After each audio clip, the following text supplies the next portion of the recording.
أولم يكفهم أن أنزلنا عليهم كتابا يتلى عليهم إن في ذلك لرحمة وذكرى لقوم يؤمنون.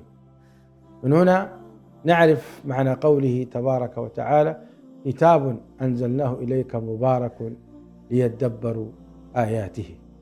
فإذا كانت سورة الفاتحة فيها جميع معاني القرآن الكريم، فإنك تنتقل بعدها إلى سورة البقرة التي فيها أقسام الناس وفيها مستوياتهم من حيث الطاعة والمعصية، ثم تذهب إلى سورة آل عمران فتجد أن مقصدها ترسيخ التقوى والدعوة إلى الصبر والتحذير من المعاصي والذنوب، وهكذا تنتقل إلى سورة النساء فتجد العجب العجاب. معرفة هذه المقاصد وأهداف هذه السورة من أولها إلى آخرها يجعلك مؤمنا قويا.